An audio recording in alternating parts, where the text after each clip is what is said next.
Best day ever.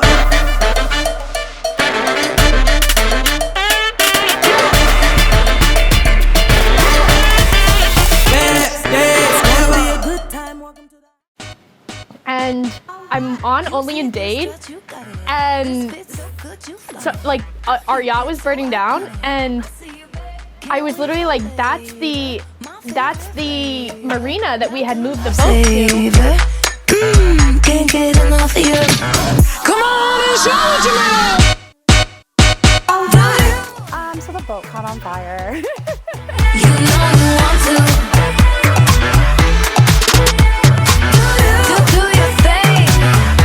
And I was like, wait, it was the biggest one there, and I was like, that's our yacht burning down. We found out from only in Dade. It was funny. I called Brad, and he's one of the owners. He was out of town, and he's like, I'm like, yo, is our boat on fire? And he's like, yeah, I don't want to deal with it. So that's where we left it. Hey guys, welcome back to episode 14. We are so excited to announce that we are live from a new yacht since ours burnt down. Yeah, it happened. You know, it really did burn down. I'm sure we can include a few clips. You've seen it, you've heard it. Yeah, but we like our food, or we like our yacht like we like our food, not burnt. So, but hey, we took it as a way to come back even better. And this yacht is amazing in its own right. Jess, I think we have some news to share. Yeah, so this is the first yacht ever that's being turned into an NFT. It was wrapped, and a famous artist, I can't remember his name right now. Do you remember his name? Diego Snow, and we'll link all the information below, but he's an incredible artist, and he did all the artwork around here, which we'll show you, and it's going to be the first yacht to be minted as an NFT. So more information on that to come, but really exciting stuff, Megan. You need to see this wrap on this boat. Yeah. It's insane. The bathroom is gold. We'll insert a photo right here. Yeah.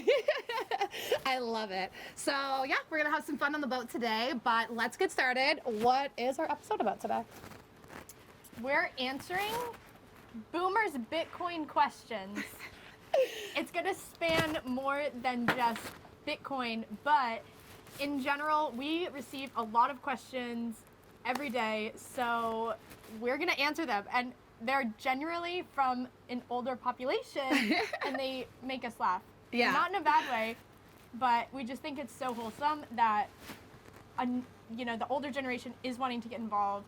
And surprisingly, you know, our audience, we thought it would be so young, but it's really a mixed bag of everything. Yeah. So we're answering these questions. And my grandma, she said the best quote ever. She's like, is crypto really what everyone thinks it's going to be? Because she goes, when I was your age, they would say that we're going to get messages delivered through the air to our phones that are cordless. And she goes, and she's talking about cell phones. And she's like, and the only people who believe them were billionaires. So Grandma Jean, thank you for inspiring this episode. We're going to put your beautiful face right here. She has a great point. Yeah, she asked some really great questions as well, and yeah, thank you for supporting us. So first, though, we're gonna do a new cheers. New cheers. Yep. New teapot unlocked. And same amazing model. Let's do it. Okay, we have our little teapot today. I don't know if I'm in frame, but we've got some actual tea. This is great because, you know, we're talking with our grandma, so it's kind of like tea with grandma today. Inspired. Thanks, Kayla. Cheers. Cheers to boomers. And to Bitcoin. And to yachts. Real life tea. Okay. I here we love are. it. Okay. Look at us. This is actually the first time we've ever had tea on the show. So Yeah. First time for everything. Okay, so the first and foremost that I've had this question from a ton of people. They're like, where can we watch the episodes? The STO channel has everything. If you look up Security Token Market on YouTube, you will see, and we have a bunch of different media channels there, and they all have their own playlists, so you can see every single episode. But ours, every Tuesday at 9 a.m., we have a new episode available on the channel, and you can subscribe right there. And it's always linked in the Security Token Market social media bios as well. You can find the YouTube.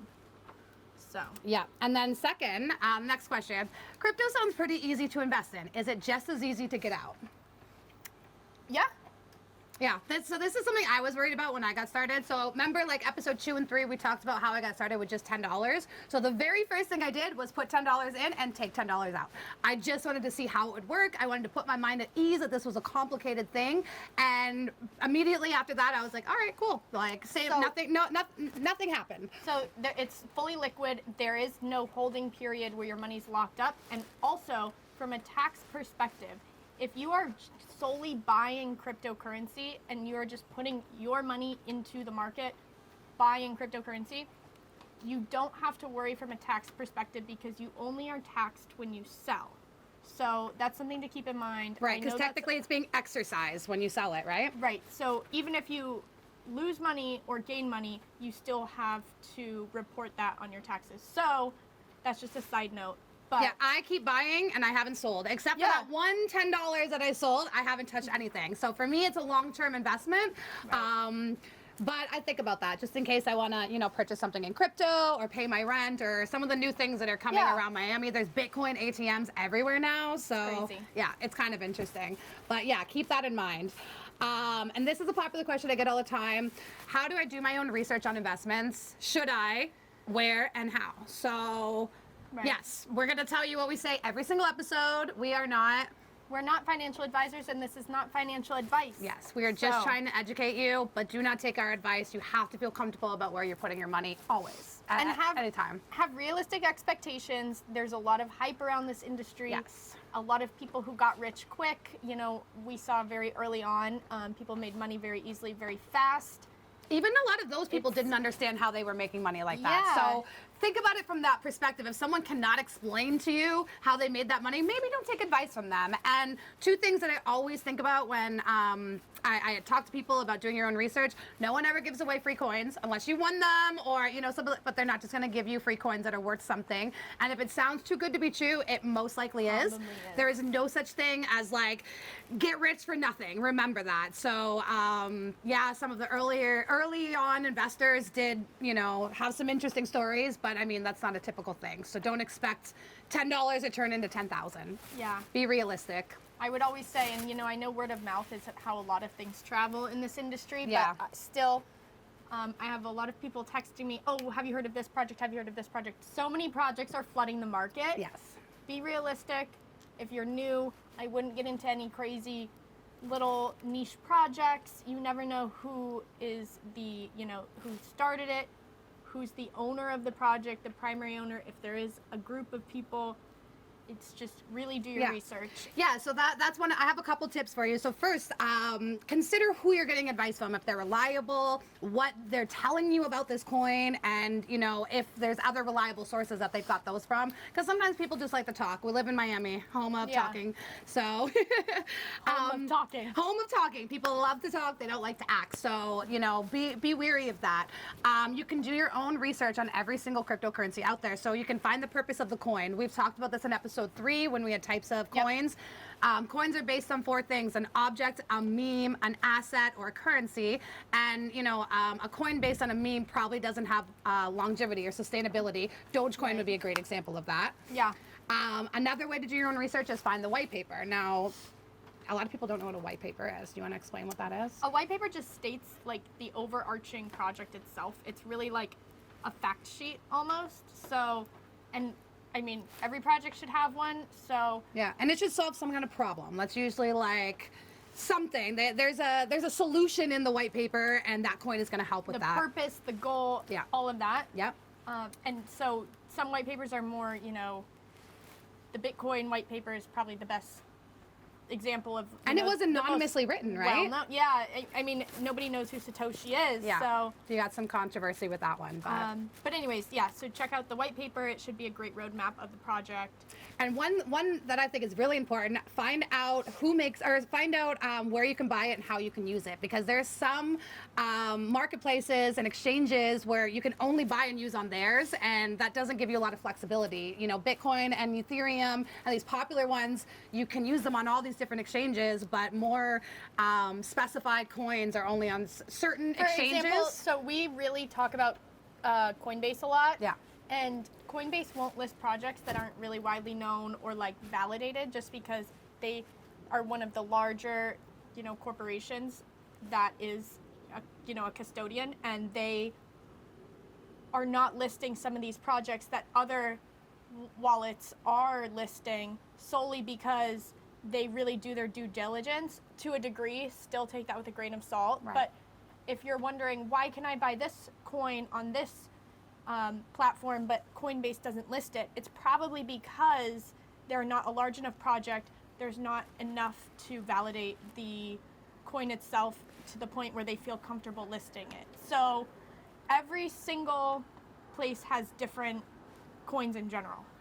Yeah. But like Jess said, Bitcoin, Ethereum, all of those are probably listed across the board on every exchange. Yeah. Yeah. And it'll be easy to use your money, more fluid, I guess. But yeah, if you have a more specific coin, they're usually specified to certain exchanges and it doesn't have as much use. And that being said, find out if the coin is sustainable. A coin worth investing should have some kind of should have some kind of problem that it's helping to solve. And that should be the goal of the coin's creators, not just to make money. Right. Anybody that's there just to make money on the coin, I wouldn't trust it. Yeah, that's you could look to WeWork and Uber for that. They didn't care what they were selling as long as they were making money, and look at what happened. So there's a couple sites where you can actually track the coins and the value of them. CoinMarketCap is a popular one. Live Coin Watch, CoinDesk, and Coinbase. All easy ways to watch what's going on in marketplaces that show real-time fluctuations in currency. What's the word I'm looking for? Currency value. Okay, so we've already talked about this a million times, but we're going to give you a different example of it. The difference between Ethereum and Bitcoin. The best example I can give is Bitcoin is the flip phone and Ethereum is the iPhone. Yes. Solely because you can build on Ethereum. You can have level 1, level 2. You can have your project live on Ethereum, and additionally it is a cryptocurrency. Bitcoin itself is solely a cryptocurrency. You cannot build on Bitcoin. You cannot have your project on Bitcoin.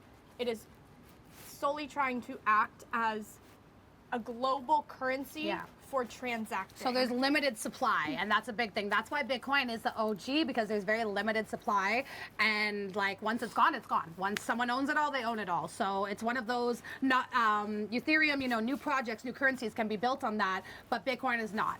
So there's different forks from Ethereum. There's projects that have, it's really creating a larger marketplace, whereas Bitcoin is the currency. Now that being said, remember we're not financial advisors, but those are typically 2 good coins to get started with. That's where I still to this day invest in every month, because I believe in Ethereum. I believe in the long term, even though the controversial gas fees and other things, but I really see the use for Ethereum. So that's personally where I put a lot of my money every month. But I figure, for the beginner boomers and for my grandmother, like that might be a good place to put your money. So she also said, I've heard of Solana and Polygon. What's the difference? A great one. Megan, you want to talk about that?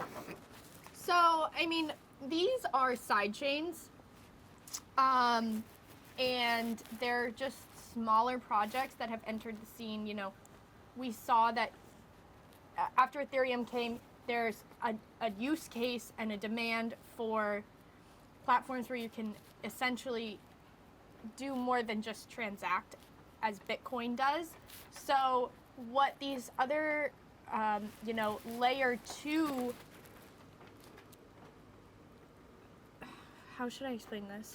I think of Polygon as like a side chain for Ethereum. So it has like lower fees, quicker transactions, but it's still a Ethereum product. So it's like a second layer of that, a more advanced layer of that. What I'm trying to say though is if you want to build your, say you have an NFT and it's on it's on Polygon. If you want to move it to the Ethereum blockchain, you're going to be paying Ethereum gas fees to then move your project to Ethereum. So they are side chains. So think of it as like you are building your project, and yes, people can interact, they can build, they can transact with your project on, say, the Polygon blockchain. But if you want to move to the Ethereum blockchain, you're going to then be paying the prices. So that's where people get confused, is it's like, oh, well, why don't I just build my whole project on Polygon? Well, not everybody transacts on Polygon or uses it. So if you want to move to Ethereum, that's where the gas fees come in. So it's a you scalable don't- solution to Ethereum is what they say. Right. So, and it just, again, like Megan said, if you move your project there, lower fees and quicker transactions. And Polygon is getting pretty popular. That's how we minted our spilling the NFTs. It was on we see- Polygon. you know, on OpenSea, you can now you can now choose the Polygon network as opposed to before it was just Ethereum. And I think now they have Solana. Maybe. Wait. I think that you can have Solana on OpenSea now. Yeah, so Solana is a public blockchain platform, and it is fully functional to hold different smart contracts. So kind of like another Ethereum, would you say? Yeah. Yeah. It's like a third generation blockchain project, and it's designed to facilitate smart contracts and decentralized application creation. So that one's really popular with NFT marketplaces. Yeah, you don't get the gas fees that you get with Ethereum, Yeah. but I mean, still. Solana's like bumping. All of my really hardcore crypto friends love Solana. Like, that was the most popular party, I would say, for the Bitcoin week. Everyone that I know went to a Solana party. Did you see it? They gave out the cool glasses. Like, I went to the Bored Ape CryptoPunk party. we're not all cool like you, though. Just kidding. It was so fun. Kayla came too. It was so fun. I didn't go to anything, but I would have went to the Solana party.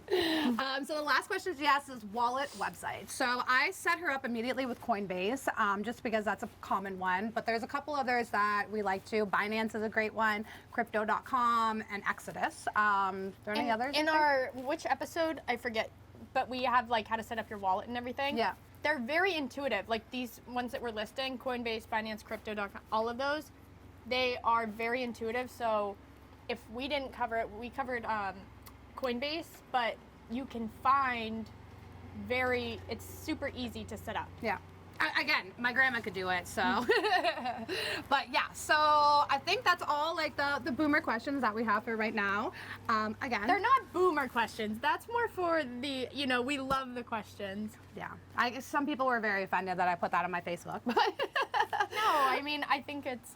Listen, I'm happy because I have my other grandma, and she was like, I like crypto, but I don't care to learn it. So I love that I have one grandma that's like, let's get involved. How do I do this? She's already bet on Ethereum and Bitcoin, which is cool. Set up her Coinbase wallet without my help. So we'll see what she thinks about this episode. But yeah, so that Shout finishes. out Jess's grandmother for the episode inspo. Thanks for supporting us. She watches every episode. She's adorable. So... All right. Till next time. Cheers to our new yacht. We'll see you next week. That's the tea. That's the tea. Don't spill it.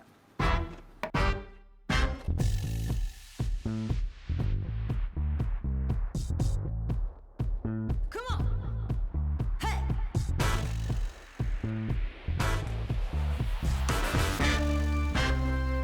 Come on, hey. I know you want to take a look over here. Hello, your number one fear. I'm phenomenal, magical. Call me supernatural, mythical, wonderful. They tell me I'm a